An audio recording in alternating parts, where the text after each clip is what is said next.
Welcome back, everybody, to another episode of Geekorama, the podcast by geeks for geeks.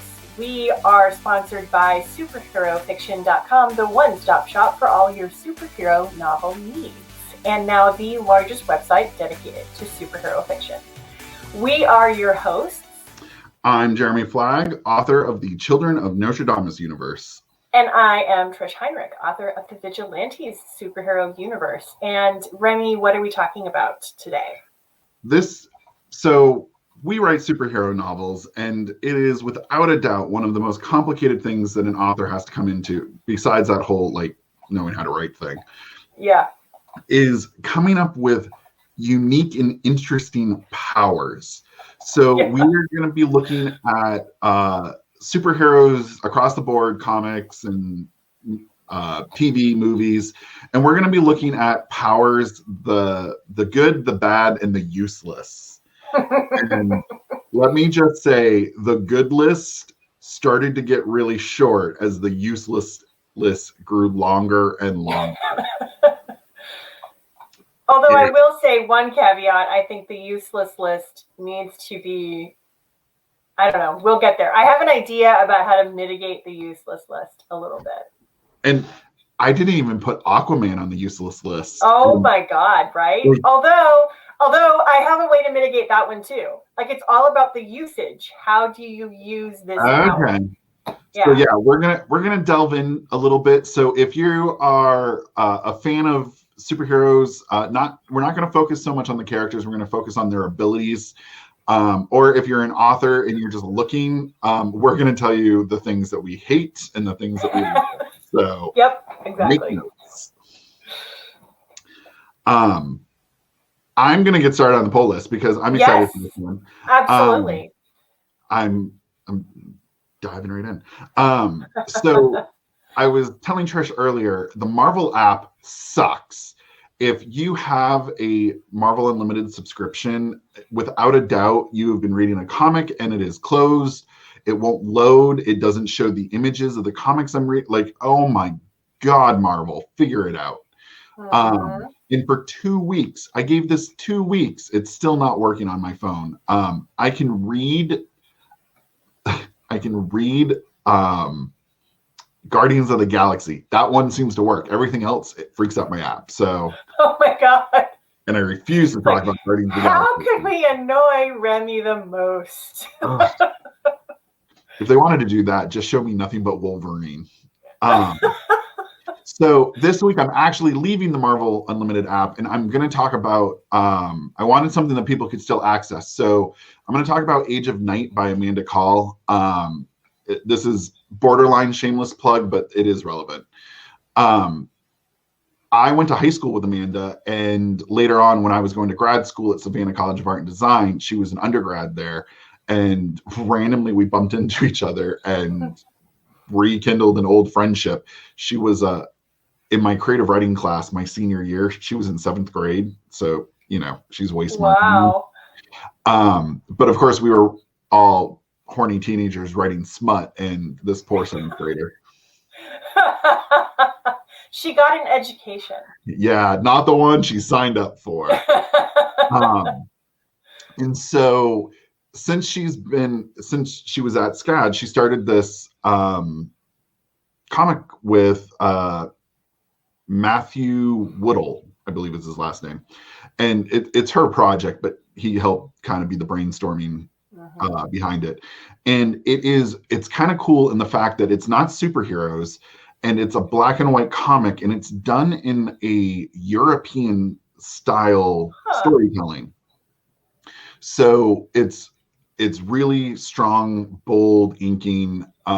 It's very plot driven as you get into it. But the characters are really what make it sing. And the best part is it's all available online for free. So her and I are working on a comic on our own. So eventually you'll hear me plug that all day long.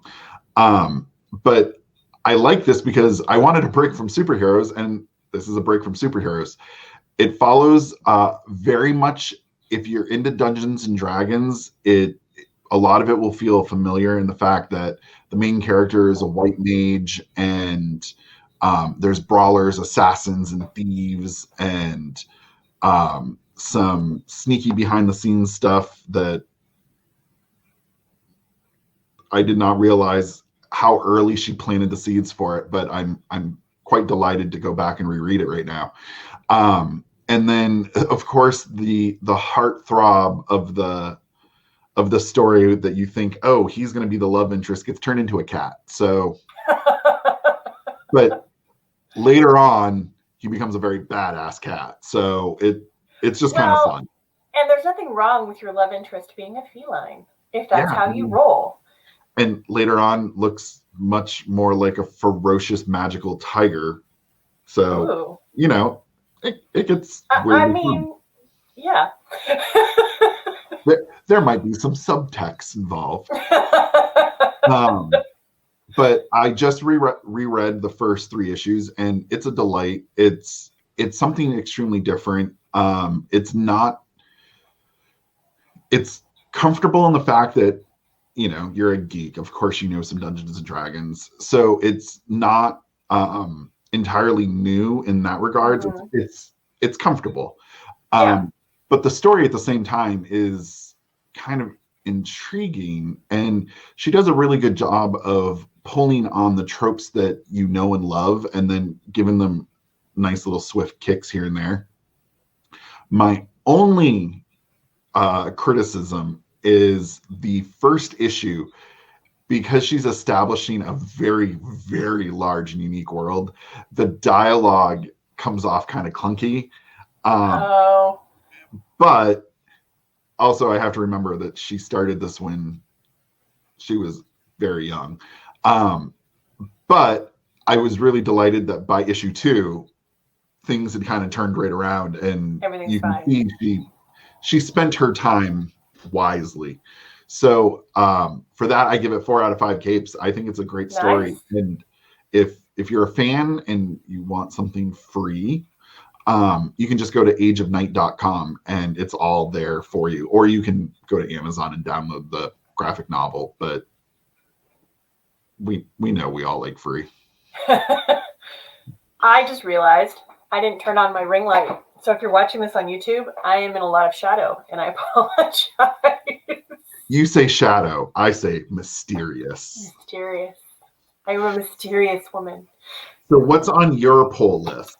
So I am actually going to talk about a book I read I think actually 2 years ago. But it's a great book. And I was just actually thinking before we started recording, I want to reread this. And it's called The Secret History of Wonder Woman by Jill Lepore. And it's fantastic. It goes through the origins of the creator of Wonder Woman, which is, I always get his name wrong. I call him by an actor's name instead of his actual name. Same exact thing. And it's a doctor, and dang it, Jill, you don't list him on the back. It goes through the creator of Wonder Woman and talks about him, but it also talks about the roots of the icon Marsden. Yeah. William Moulton Marston. Yeah, I always call him James Marsden, and I'm like, that is not correct. That's exactly what I do every time. It goes through a lot of the iconography around Wonder Woman, and the things that he drew on were feminist iconography from the suffragist movement. And they go heavily into that, and also just into what she meant to the feminist movement as a female character, what happened to her creator, what happened to her as a comic property after he died. Basically, she was neutered because of the Hays Code and the Comics Code Authority. Her whole raison d'etre went from, justice and feminism to, how do I get Steve to marry me? So they go through all of that, and it's really neat because they start with her history, but they don't really stop there. They talk about her relevance to the second wave feminists They talk about how she evolved. But I just found it fascinating that, everybody talks about her creator as this like weird guy that invented the lie detector, which is up for some debate. There is a lot of proof that he did, but he didn't patent it. So somebody else got the the actual patent for the lie detector test. He did live with 2 women. It looked like a polyamorous relationship, although his children and grandchildren dispute that fact quite a bit. When the documentary came out, so I believe the Wonder Woman Museum is in Connecticut where he died. Okay. I didn't know there was one. Oh my God. I have to go there. It's a museum for him. Okay. But, that's his big claim to fame. And when the documentary came out, and I'm not going to remember the name of it. Was it the film or the documentary? Because there was a film. The film of his life. Yeah. I've seen that, and it's wow. They came out so hard against the relationship in that.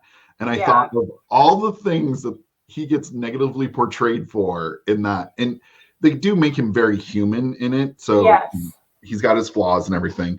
But of all the things that you can bitch and moan about, like, simmer down now, because dude had a girlfriend and a wife. Like, calm down. Yeah. Well, and actually, I wanted it to be true, because the way the relationship is portrayed in the movie and hinted at, actually, here's the book, and hinted at in the book, it sounds beautiful and respectful. They stayed together after he died. So yeah, the 2 women, and they talk about it in the book too. The 2 women actually cohabitated until their deaths, and they raised their children together.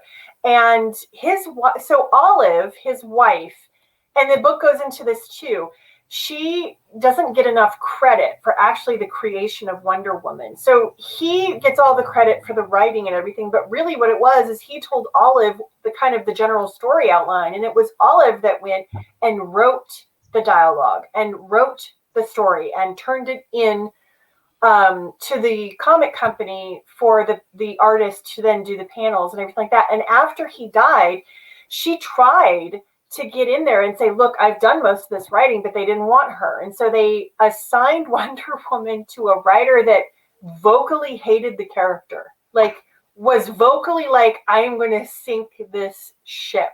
I hate this character. He wrote her for over a decade, I think. Ugh. And that was the start of that, combined with the Comics Code Authority, was the start of a severe decline for Wonder Woman. And she really didn't get anything back until the 60s and 70s. Well, the 60s, she was depowered, and they talk about that in here too. And then after she got her powers back, that's when things started going a little bit better for her in terms of going back to her roots that Marsden created for her. But anyway, the book has some really amazing insights. Like I said, I loved the discussion about the iconography around her and how that's rooted in suffragists and first wave feminism. And I highly recommend it. If you're a history nerd, especially a geek history nerd like I am, and you just love the deep dive into all that, definitely get the book. It's on Amazon. I recommend the print version because there are some great photographs in there, and it just doesn't look as good on the Kindle. All right. Ready to do Geek Outs? I'm ready. I love my Geek Out so much. I'm so excited. Okay. So I originally was going to talk about Deep Space Nine because I decided to start watching it again. And then I was like, I just finished the first season. It's bad. Yeah, it started out rough. It is rough. That acting, like how it got greenlit for a second season, I still don't understand. But that aside, I have something so much better that I completely forgot that I watched because I binged it so quickly. I watched the second season of Titans. And hold on. Are there going to be spoilers? We don't want to hate them. No, I can avoid spoilers on this. Okay. So I really wanted to hate this show because I love Young Justice so much. I was mad that this got a season, that it got made, and Young Justice didn't get anything. And since then, Young Justice has come back, so I'm a little less bitter. But the first season of it is basically an origin story that gets the characters of former Robin, Starfire, Beast Boy, and Raven together, and they kind of consisted the core. And there's some really interesting backstory with characters that I didn't really even know, specifically Hawk and Dove. And there are cameos all over the place. And it's constantly a hint of, ooh, is Batman going to show up? Ooh, is Batman? And I don't even like Batman, but I still wanted him to show up. So, but the thing that I liked, and everyone gave it so much crap in the trailer for it, is Nightwing. What's his name? Robin, essentially. Yeah. What is his name? Dick Grayson. Dick Grayson. So Dick Grayson is the former Robin. He's not Nightwing. He's former Robin at this point. He's kind of lost. He lands on like a car and basically turns around and says, "Fuck you," and then beats the crap out of people. And people were so angry. And I was like, you do realize that his adoptive father is Batman. Like, he's gonna have some anger issues. And some trouble connecting with others, because seriously. And there are, in second season, so first season happens and it really focuses around Raven. And I didn't like the particular plot just because I knew that there was no way a special effects team was going to be able to really do her storyline justice. And it's kind of accurate. And they end the season without the season finale. So the season finale is actually episode 1 of season 2. Is that a COVID thing? That was just them being weird. Yeah, I don't know if there was contracts, but it felt like you got screwed out of the end of a story. Thankfully, it was greenlit really fast, so you knew it was coming. Yeah. But my favorite thing in all of season 2 is Wonder Girl is a major part of the plot. And she's a former Teen Titan or Titan. They're not called Teen Titans. And her character is just a bundle of piss and vinegar, and I love it. Every time she just looks at someone and goes, "Seriously, what the fuck?" I'm just like, yay, she's a real person. And they have powers. They wear goofy suits. They make like serious like comments about why is he looking at me like that? You are dressed as a giant dove. And so like they poke fun at what they're doing, and they do realistically do heroic things. The plot gets much more complicated. It actually delves into a Justice League plot pretty heavily. The Justice League is gone. Like, they're off world. The only ramification for whatever's going on. Second season does have Batman. They also bring in Tim Drake, who is everyone's least favorite Robin, and he's now possibly my favorite. And there's some other characters in the plot that come in that you were like, I can't imagine that they're going to do this storyline. And they did it really well. And as soon as the end of the season came around, the first thing I did was look, is season 3 coming? Because it was that I wanted the next season, and it is coming. They're working on it right now. And you kind of have some hints of where it's going, and I'm there for it. It's the rare time that this whole let's make all our superheroes dark and gritty, I think, worked out, because there's so much teenage, like, seriously, what the fuck? That the angst is appropriate. So It's the adult version of Young Justice, basically. It really Because is. there were several times during Young Justice, I'm like, I hear an F-bomb in my head. Yeah. Like, why aren't you swearing right now? So I strongly recommend it. I know that a lot of people had issues with how the first season went, and where it was going, and even how it ended because the weird time thing that they did. But now that you can binge season 1 and season 2, if you just watch them as one complete story, it hit all the notes for me.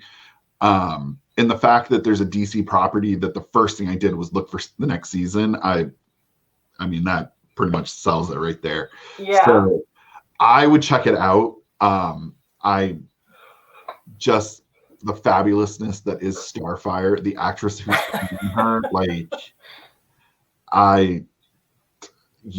there was people had complaints about the casting, and I was like, nope, this is perfect. So you've made me want to give it another try, because I did try to watch season 1 and I couldn't get past the second episode. So you've made me want to try it again. You need to get to the episode where Doom Patrol shows up. Oh my God, do they really? Yeah, there's a whole episode for it. But that's where Garth, Beast Boy, comes into the plot. Okay. And it brings the levity that the show needed. And the first couple episodes were a little like dry without it. Yeah. So he livened it up a bit. Well, he's Garfield. Of course he's going to do that. Yeah. I love Beast Boy. I watched the first like 3 or 4 episodes of Doom Patrol and I wasn't really sold on it. And now that I've watched this, okay. Is there another season of that, or do they just do one? Think there is another season coming. Okay. Because I thought that show was nicely quirky and just so fucking weird. It was a little too like like the humor level was weird. But I see why people liked it. So I'm going to give it another shot because, I just need a fix. All right. What are you geeking out about? So there is a movie on Amazon, I think it's Prime, called Valley Girl. And it is a musical remake of the 1983. Stay with me. It's a musical remake of the 1983 movie by the same name. It's the same plot. So a Valley Girl meets a guy from the wrong side of the tracks and they fall in love. The thing is, so this was made in 2020.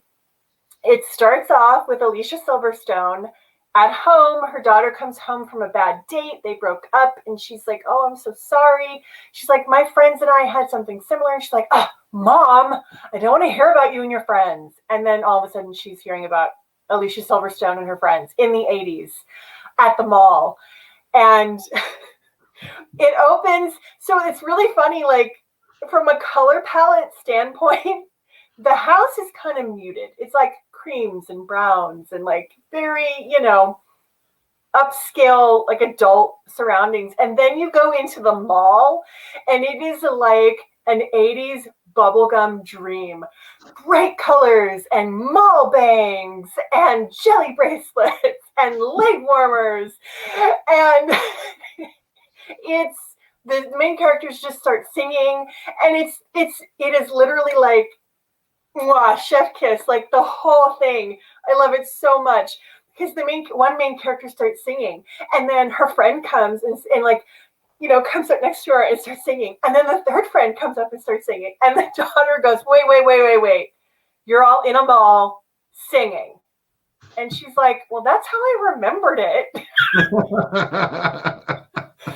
So, but the musical part of it is they took 80s songs and they didn't update them.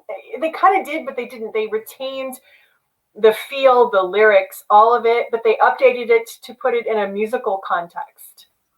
And so you have 80s songs in, like, it's like a musical. And it's telling the story of this Valley Girl falling in love with a guy from the wrong side of the tracks who's in a band. Of course he's in a band. And her friends group doesn't understand what's going on. What, you know, and they have this conversation early in the movie about how, well, you have to go to college so you can meet a man who will take care of you. And the main character's like, but what if I don't want to be taken care of? And her friends are like, oh, they're scandalized. And she's like, just kidding. But it's her coming of age. It's her figuring out what she wants to do with her life. And there's some really great scenes between her and her parents who like suddenly don't understand. Like, wait a minute, you were going to go to this local college. Why do you want to go to New York college? And she's like, I want to study fashion. And they're like, the mom is the same thing. It's like, but all you need is to find somebody who will take care of you. She's like, I don't want to be taken care of. And so the guy doesn't fit into her world, and she's tired of always trying to make the effort to fit into his world. And so, of course, they break up. And there's the douchebaggy, like, 80s guy boyfriend, and the friends group has hated her because she changed. Terrible. But it's prom now, right? It's got all the 80s teen romance movie tropes shoved into there. And then it's like, picture all the best 80s music. And they're singing the best 80s music. And there is a 3-song mashup in the Jazzercise studio that I was like, I had to rewind it. It was so good. Oh my God. It's just so much fun. It really is. It's fun.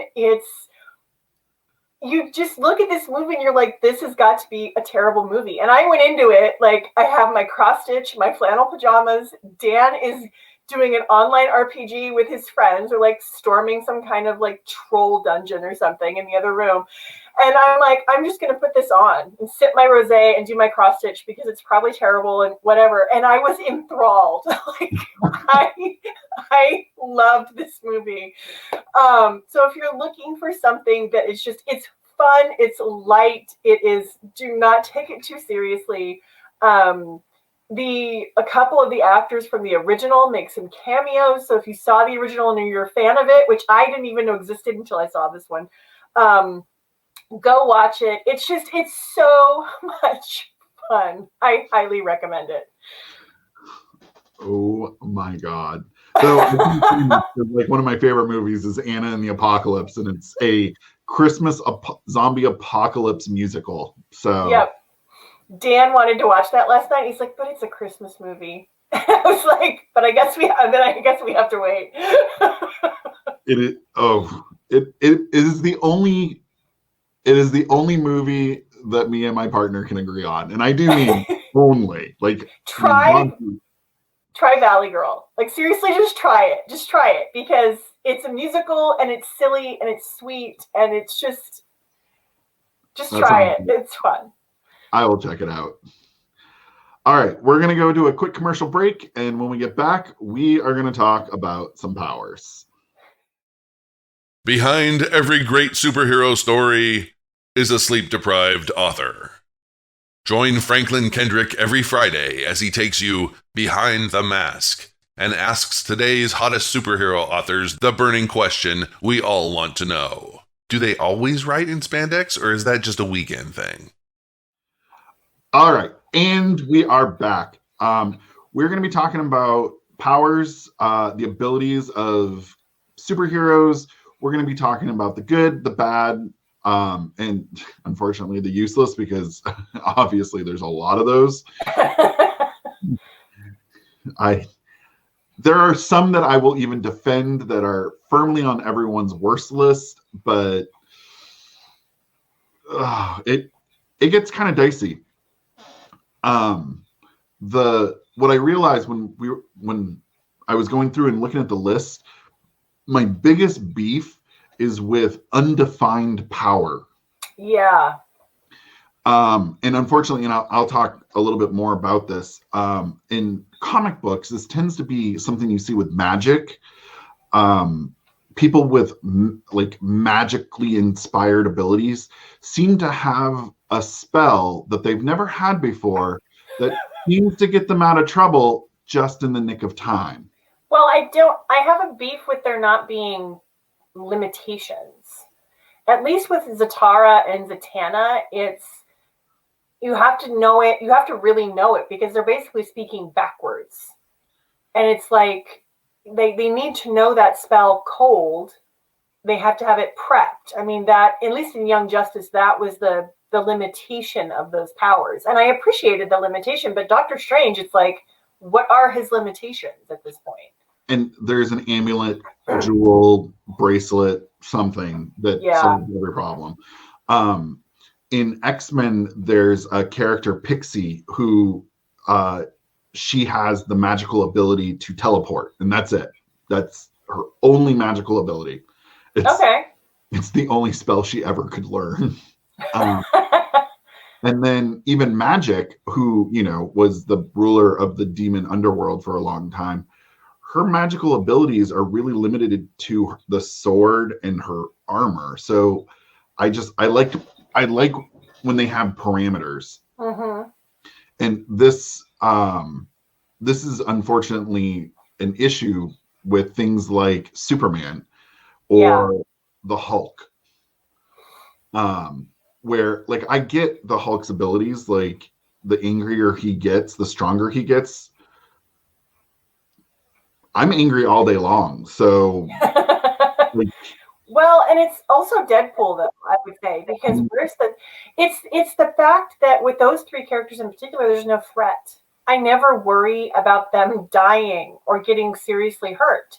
Deadpool can just grow his entire body back, pretty much. And Wolverine got nuked and came back from a single cell.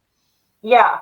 So it's stuff like that where I'm like, well, limits are important. Like my acting teacher used to talk about limits in art and how some people might think that that's a bad thing because, oh, you're limiting art. But it's like, no, you have firm boundaries to a story. You have firm boundaries to a character.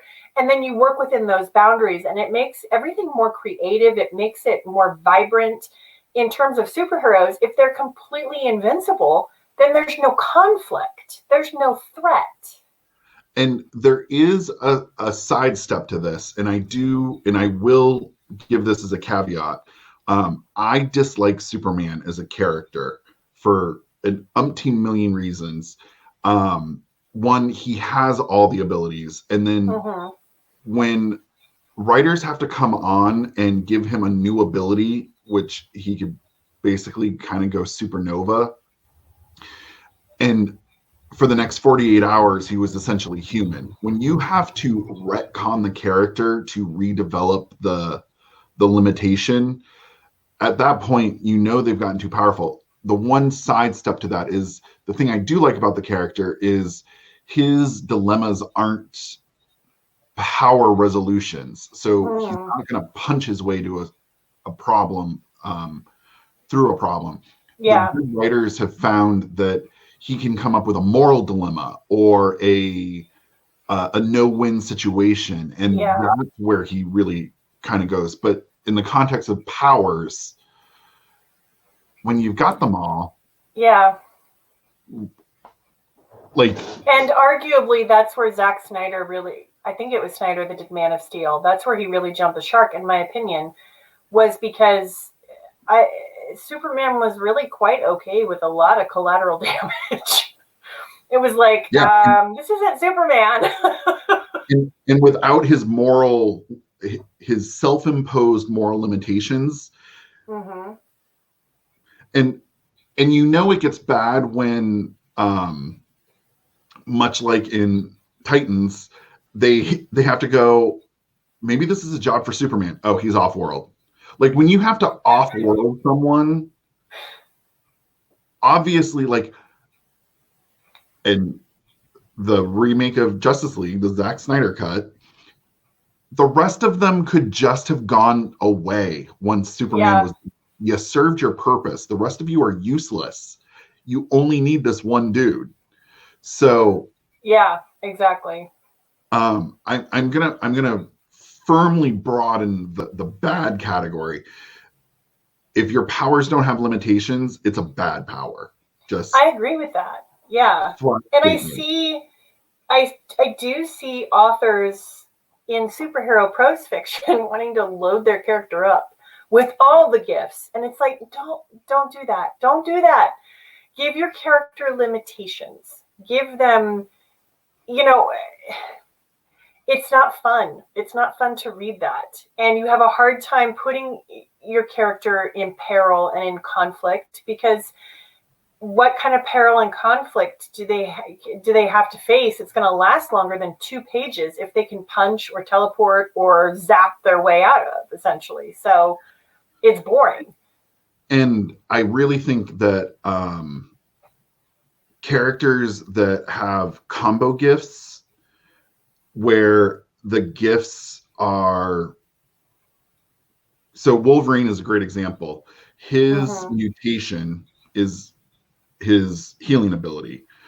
How his healing ability somehow leads to claws, it's completely unrelated, but we needed a cool factor, so we gave him claws.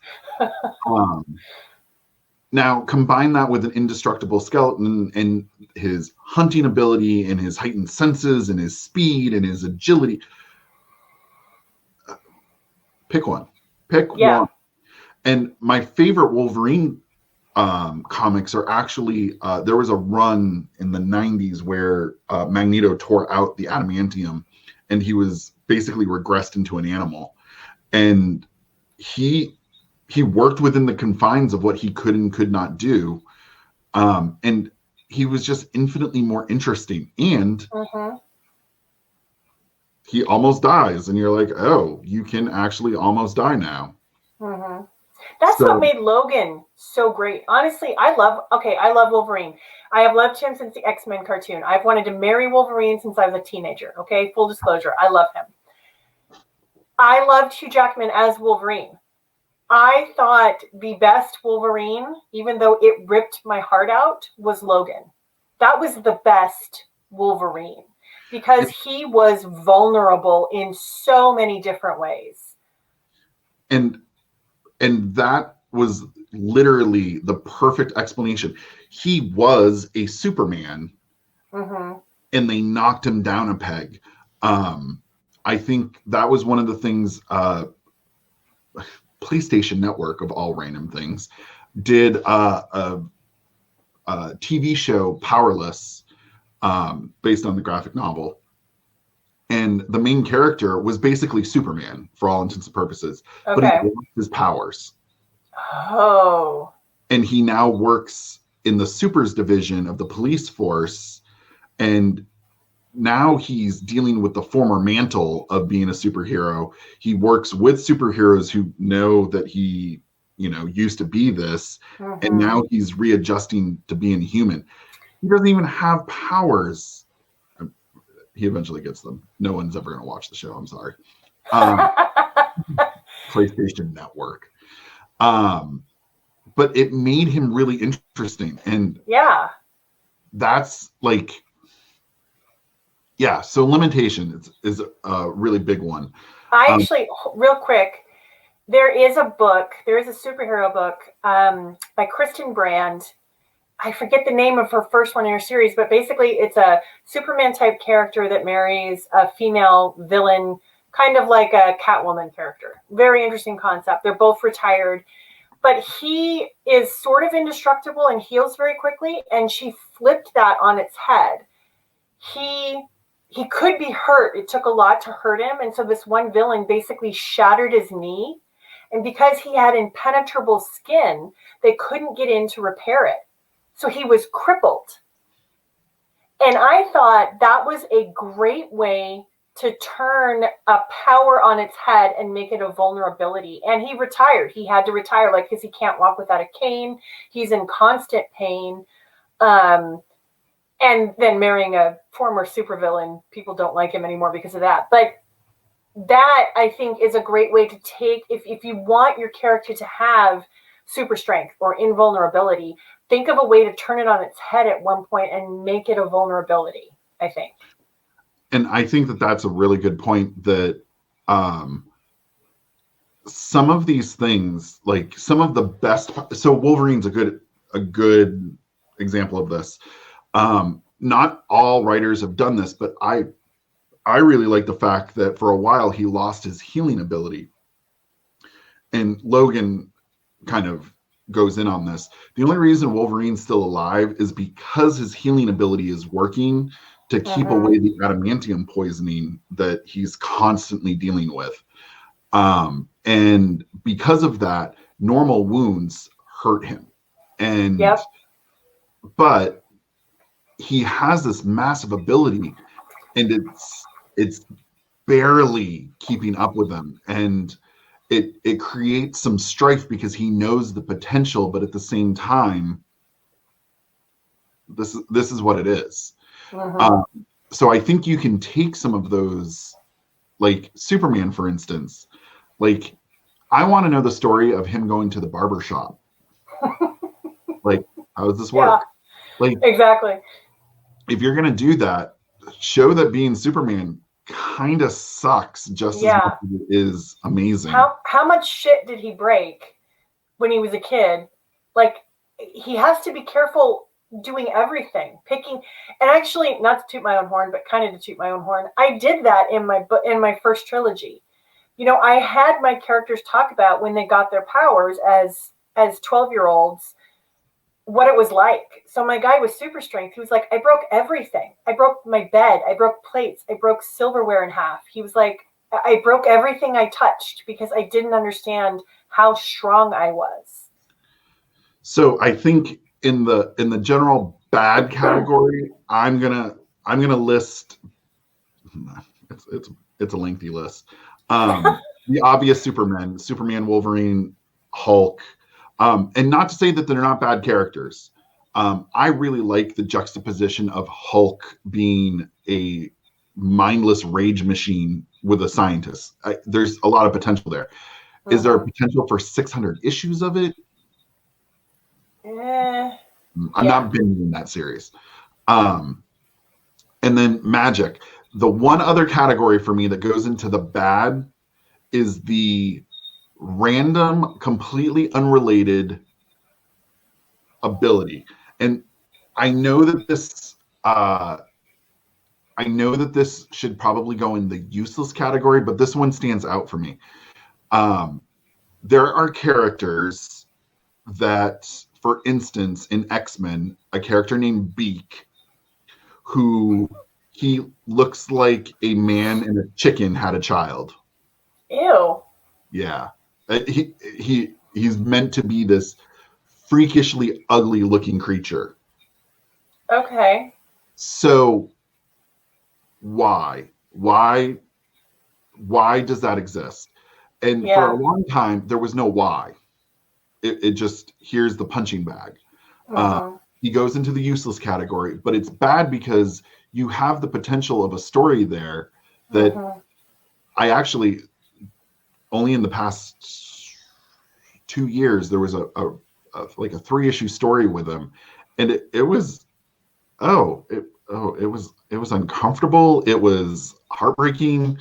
Like, they really got into the meat of what that character dealt with. But people who put unrelated powers together to complicate things and then not actually complicate them.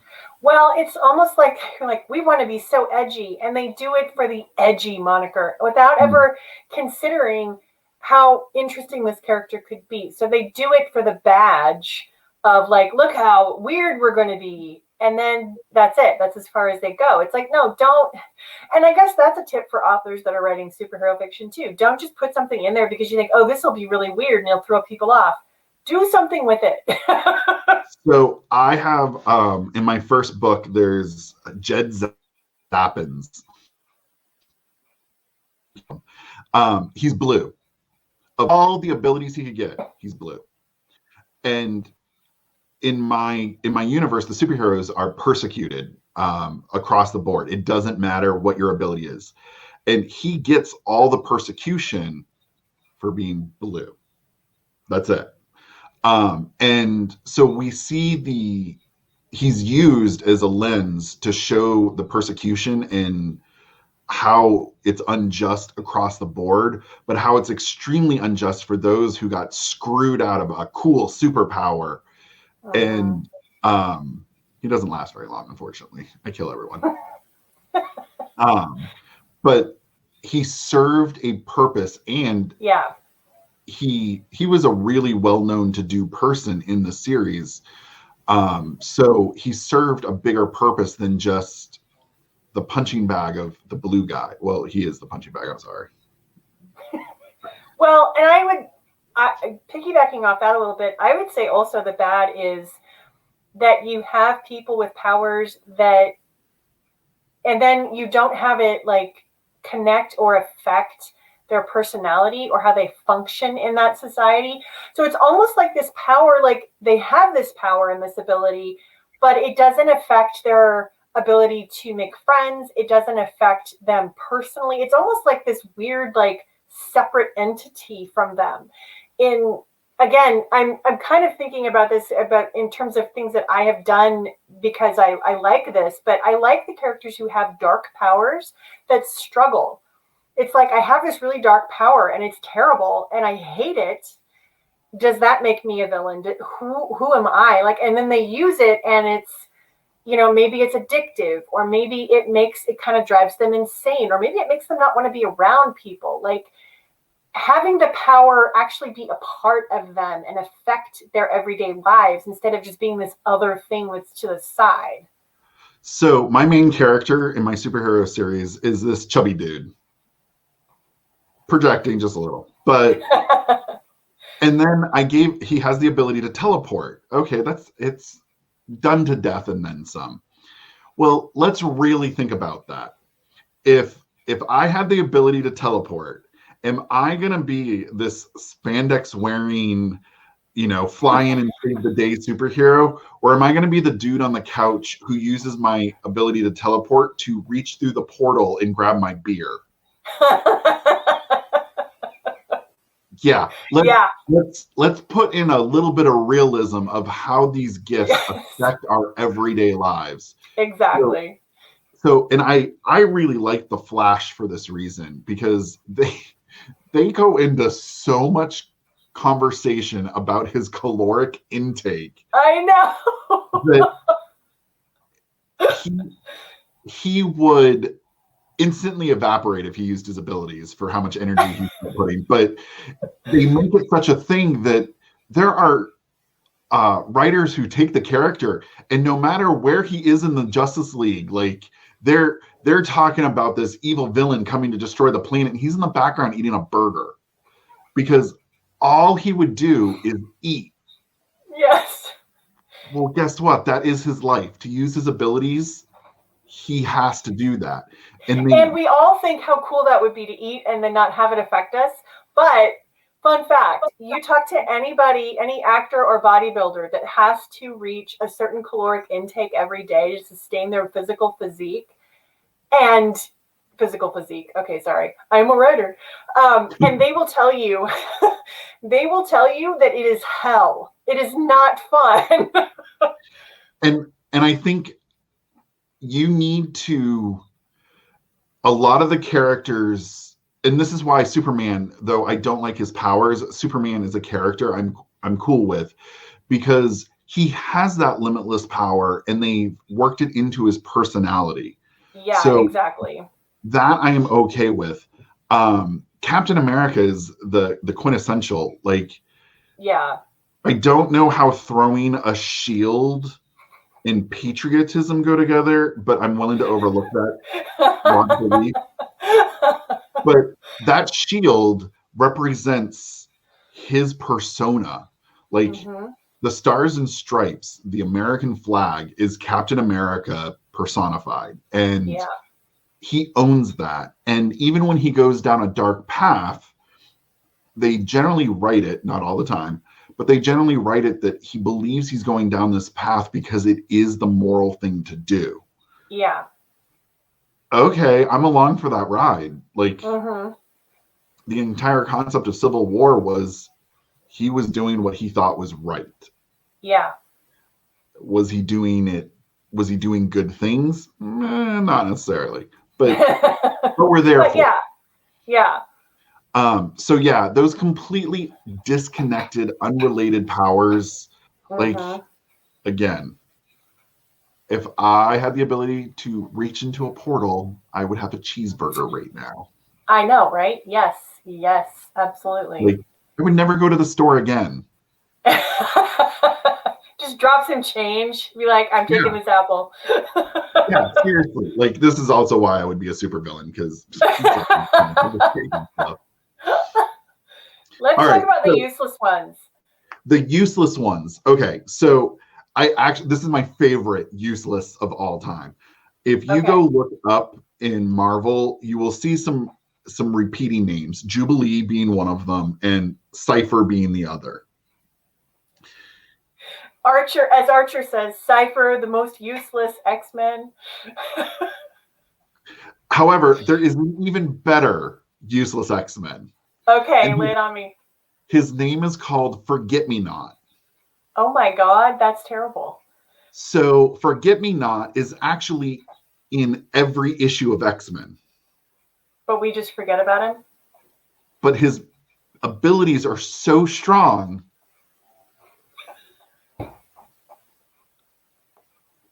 No.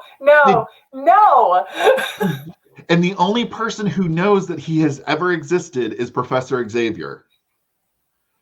So they retconned him, and they even showed him like it's the issue of X-Men 1, and he's in the background pining over Jean Grey, except you forgot about him. So like, I want that comic though. Think about that. Think about how terrible that would be. Like, nobody ever remembers you. Oh my God, give me that story. I want that story now. It is, and it was only meant as a punchline to being the worst of the worst and an excuse for winning. I totally get that, but now I want that story. Yeah, like, poor dude, like, your abilities break the fourth wall. I'm confused on, is X-Men real now? Like, what's going on? He was Deadpool before there was Deadpool. Yeah, we just didn't know it. he is the number one most useless list, because how can you possibly make a story that you can't tell? Well, like, and how would you even use that? Like, how would you use that? You couldn't use it because you would forget it. Yeah. But so that one's a little unrealistic, because that I feel like someone at Marvel was just like, I bet you I can get away with this. Yeah, that somebody did win and or lose a bet with that one. So, and I'm actually going to Cypher's ability is the ability to translate languages. He is considered one of the most useless, and in the new run of X-Men, they live on the living island of Krakoa, which it's an island that is a mutant. Don't ask, it doesn't make sense, but okay, yeah. But lots of consent issues there. The island lets them live there. It is a big, it is a discussion. Okay. Certain people cannot live there, and it won't let them. So how do you converse with this? Well, Cypher is actually the person who talks to the island. He is the go-between in this situation. Oh, that's clever. So they took this originally he just read computer languages, but then they dialed it up and they started finding interesting ways of using it. Well, in the 70s, when he was first introduced, he was on an action-packed comic. How can he be an action hero? He's not. And so he got shoehorned in the wrong position. And so his abilities never got a use. Mm-hmm. But I really like the ability. And I actually just wrote the end on a book where I have a character who can speak to machines. Very similar to him. Yeah. And he runs the security system of a compound, and essentially he is the compound. Oh, interesting. Okay. So he can speak with computers at a speed that basically pars the artificial intelligence, and he he treats the artificial intelligence like a real thing. And so he got some depth, but unfortunately, Marvel, wah, wah. See, and this is an example of what I mentioned at the beginning of the podcast, which is useless powers are only useless if you don't use them correctly or creatively. So Aquaman, for instance, I personally think this is one of the most useless members of the Justice League. Fight me on this, I will win. But part of the reason I think that is because they don't use his powers creatively. They've basically, and the web series that I produced, we made fun of this all the freaking time.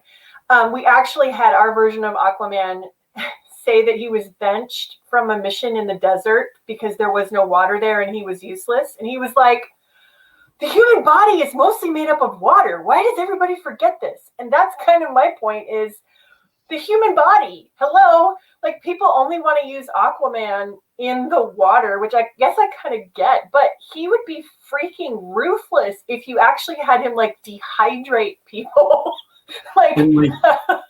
And I feel like, so Marvel has Namor, Prince of the Seas, or I don't even remember.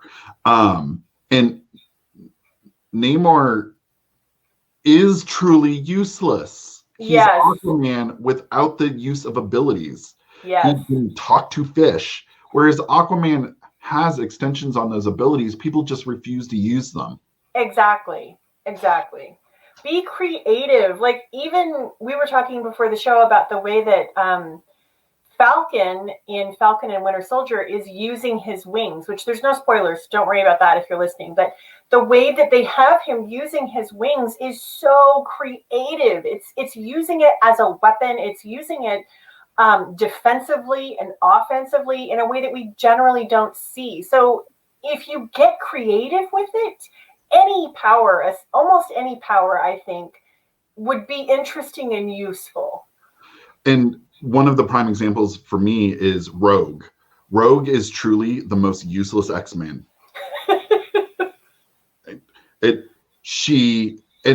And they did some amazing things with giving her a personality disorder. Which she would have if you think about it. Yeah. And they turned it into a strength at times, which I really liked when they allowed her to access it in a little bit more of a controlled manner. But she struggles with the fact that she can't touch people and she's starved for that. And what does that not having this intimate connection do to her? And in the comic books, they can make her a super powerful person, or they can make her a very weak and vulnerable person. Now, let's flip it around to Anna Paquin in the X-Men movies, who is, please just put a bullet between her eyes. I just wanted Rogue dead in every one of those movies. She was truly nothing but useless. She was she was a bag full of angst. That's what she was, a bag full of angst. She could, even not knowing how to use her powers, she could have bumped into someone and it would have been interesting. But all she was there for was to be the whiny, I don't want this. Yeah. And again, the same thing with Superman. The reason Superman is good is because they explore what this does to him.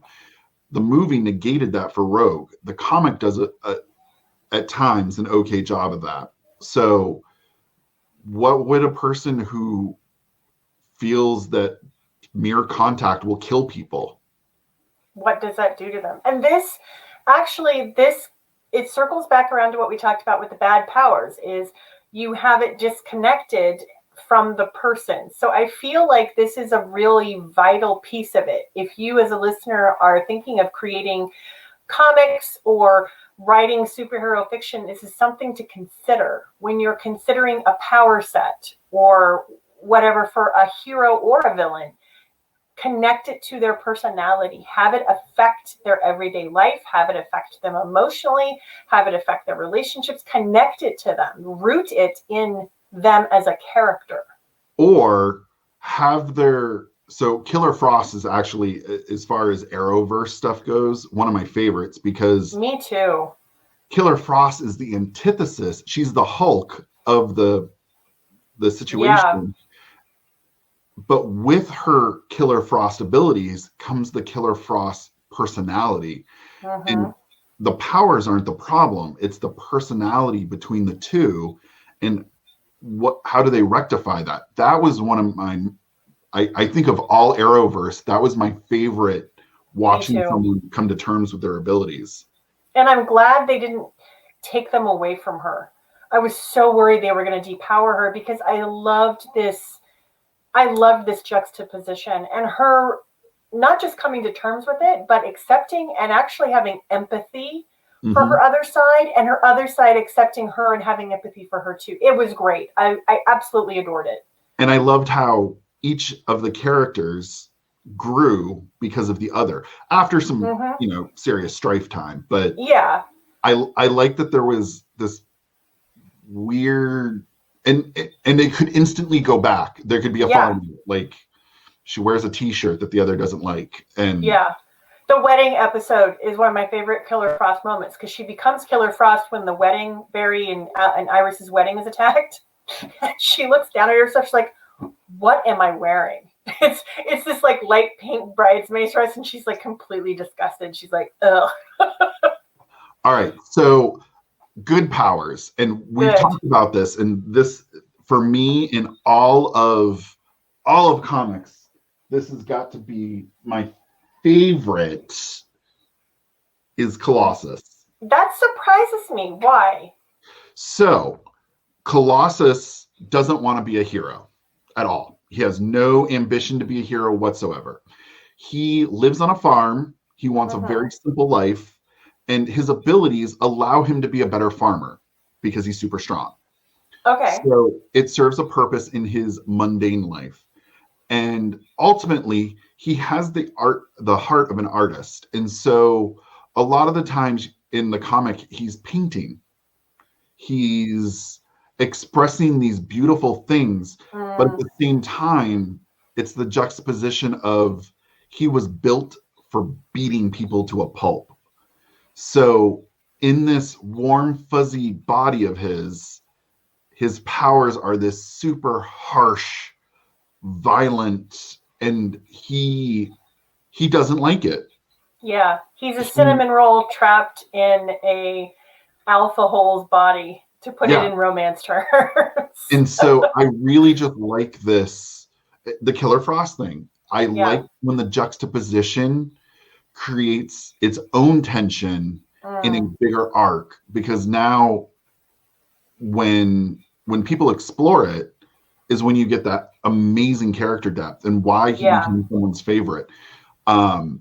When he leaves the X-Men to join Magneto's acolytes because he has been so brutally wounded by events in the comic book that he just needs to be away.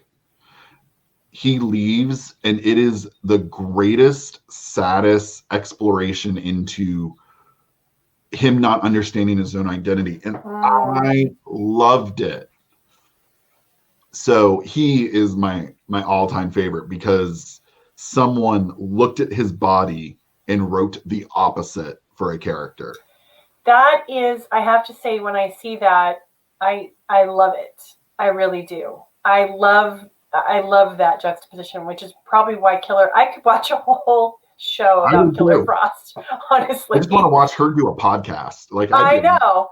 Seriously. I think for me, and I've thought about this, but I don't really have a favorite power set, but I think for me, because so much of this stuff is rooted for me in the character and how the character uses it. Batgirl. I know she doesn't have superpowers per se, but I think the best Batgirl is when they have her using her intelligence in conjunction with her physical prowess. I loved her as Oracle. I think some of the best Barbara Gordon comics of all time were her in a wheelchair as Oracle, having had part of her identity ripped away from her, and then making the choice to rebuild her life using what she had, and never once wanting to be the victim, never once sitting there and having a pity party and saying, oh, I'm useless now. Like, she was like, screw it, I'm going to find a way. And she became a different kind of hero. And I love that. I love it. I think for me, I love it when you have a character that has to go through changes because their powers change, because their life changes, and they use maybe a different part of their powers or their abilities than they didn't have to rely so much on before. And I think that's why I like Barbara Gordon. I feel like she's been there. She's gone through that transformation. And I also just really love Batgirl. She's like my favorite, honestly. My second favorite, it's actually kind of hard because it's all over my background, is always going to be Magneto. And my reason for this, again, he's a Superman, and this gets dangerously close to going into my bad category, and many writers put him in my bad category. Mm-hmm. But you have this man who is so incredibly one-tracked and arrogant and superior. Mm-hmm. Okay, well, he has a ability that allows him to control a primal force of nature, and it gives him the superiority that he needs to, he can physically back up what his mouth delivers. So there are stints where he loses his abilities and suddenly he's a weak old man. And yeah. I always thought that when people write him where he's not just an all-powerful mutant, he's sympathetic, which, okay, fine, that gets us in the door. But now we can see where he's coming from beyond the atrocity, because after a while, like, sorry, writers, you've had 70 years, like, we're over it. So I really like that his power set reinforces his ego, because if he could, turn blue, would you have that ego? Probably not. Like, Superman has that power set, but he doesn't have that ego. So yeah. I like the fact that it complements his personality, even though it's, most times not a positive personality. And again, comes back to the powers feed the person, or the person feeds the powers. Well, and I think for another example for me, and this is my only real connection to this character is through the TV show Young Justice. So in the comics, she might be very different, but Ms. Martian in Young Justice, first of all, I think she has one of the most fascinating arcs of all of them. But also, again, going back to the power affecting or being informed by the personality, she's the most powerful telepath that they have. Like, she's stronger than her uncle. They set that up in the first season. And so she can do anything. And she goes through these moral problems. And in fact, in the second season, you find out that, and sorry guys, spoilers if you haven't seen it, go watch it. But she and Superboy break up because she used her powers in a way that was horrific, because she felt that was the only way to handle this situation. And what I love is they have her having all these moral quandaries. Just because you can do it doesn't mean you should. They put her in no-win situations where she feels like she has to use her powers in a certain way, or she makes the choice not to, and then she's guilty because I had the power to do it. And combine that with her origin as an outcast in Martian society, and how over the course of these 3 seasons, we see her physical transformation towards accepting that part of herself. And it just creates this incredible character. I love in the 3rd season that her and Superboy, she never shuts off the telepathy. No.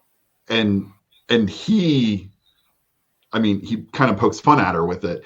But if you could hear what every person was thinking, what would that do? How would that inform your actions and stuff? Yeah. And they do a really good job of making her most powerful asset a crutch, and at the same time, points where she's like, I wish I didn't know this, but here we are. Yeah, well, and the whole big secret of the third season in terms of like how the team was split and the secret missions and all of that, like she's okay with it because of her mental abilities, and she doesn't stop to think about the effects on people who don't have that information sometimes, because to her it's second nature to know these things. Even when, like you said, there are times she doesn't want to, it's an easy thing for her to have all the information. So they also kind of have her have this a little bit of a God complex in the third season. This, I know the best thing to do because I can see all of these elements. And Superboy has to tell her that doesn't make it right. Just because you know all of this doesn't mean you're always in the right. And I gotta say, I love it. I don't know if that's how she is in the comics, but in that show, I feel like her power set combined with her personality makes her just one of the most fascinating characters. And for the last one, so my main character teleports, and it's everywhere. Everyone can teleport. But if you want to watch two very different versions of this, watch X2, where Nightcrawler is fighting in the opening scene. Yes. And then watch Days of Future Past, the final battle with the Sentinels, when Blink is using her portals. Same exact ability, teleportation, manifested in two very, very different ways, different limitations, different power sets, and different approaches on how to use them. So both some of the best fight scenes I've ever seen using that ability. And then let's fast forward to, what was that stupid X-Men TV show? There was one? Oh yeah, it was horrible. Blink is in it, and she's useless. And they don't, like, literally she's a teleporter. That's it. She gets from point A to point B. That is her plot point. Lame. And so they completely missed out on this creative use of her abilities. And I mean, don't get me wrong, her introduction into the Marvel Universe, she was the most useless character known to mankind. But she also became the fan favorite, and so they had to retcon and bring her back. So, but go watch X2 and then Days of Future Past. Same gift, different utilizations of it. And so, if you're gonna have a speedster, it's been done. Get creative with it. Well, and that's the last little piece of advice for anybody that's listening to this who's an author. You know, make your character a whole person, like we've been talking about. Don't just think about them as a power set. Think about them as a person with abilities and an entire three-dimensional character.